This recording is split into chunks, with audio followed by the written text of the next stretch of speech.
தற்போது கிடைத்துள்ள அந்த செய்தியை பார்க்கிறோம். திருப்பத்தூர் மாவட்டம் வாணியம்பாடியில் தனியார் பல் மருத்துவமனையில் சிகிச்சை பெற்று 8 பேர் உயிரிழந்த விவகாரம் தொடர்பாக மே 30ஆம் தேதி மூடப்பட்ட பல் மருத்துவமனையில் தமிழ்நாடு பல் மருத்துவ, தமிழ்நாடு பொது சுகாதாரம், வேலூர் சிஎம்சி மருத்துவமனை ஆய்வில் ஒரே கருவி பலருக்கும் பொருத்தப்பட்டது கண்டறியப்பட்டிருக்கிறது.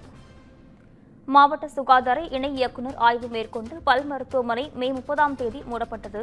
உரிய விசாரணை முடிந்த பின் அறிக்கை தாக்கல் செய்யப்படும் என தகவல் தெரிவிக்கப்பட்டிருக்கிறது. இதுகுறித்தான முழுமையான விவரங்களுடன் செய்தியாளர் அரவிந்தன் இணைப்பில் இருக்கிறார். வணக்கம் அரவிந்தன், இதுகுறித்தான தகவல்களை பதிவு செய்யுங்க. வணக்கம் நிஷா. திருப்பத்தூர் மாவட்டம் வாணியம்பாடியில் உள்ள தனியார் பல் மருத்துவமனையில் கடந்த 2023ஆம் ஆண்டு சிகிச்சை பெற்ற 8 பேர் அடுத்தடுத்து நோய்வாய்ப்பட்டு உயிரிழந்த நிலையில் இது குறித்து தமிழ்நாடு பொது சுகாதாரம் மற்றும் வேலூர் சிஎம்சி மருத்துவமனை நடத்திய ஆய்வில் பல் மருத்துவமனையில் பயன்படுத்திய கருவியை மீண்டும் நோயாளிகளுக்கு தூய்மைப்படுத்தாமல் பயன்படுத்துவது தெரிய வந்தது. இதனைத் தொடர்ந்து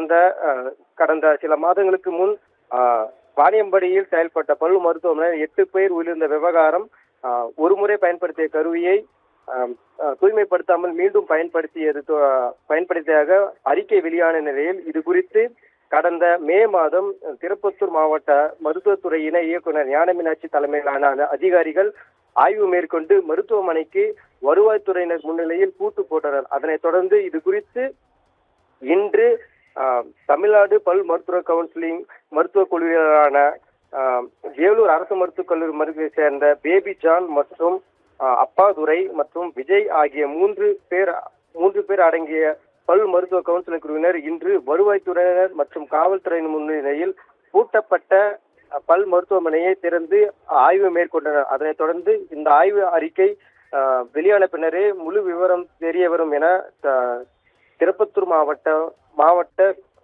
சுகாதாரத்துறை இணை இயக்குநர் ஞானமீனாட்சி தெரிவித்துள்ளார். நிஷா. அரவிந்தன், விவரங்களுக்கு நன்றி.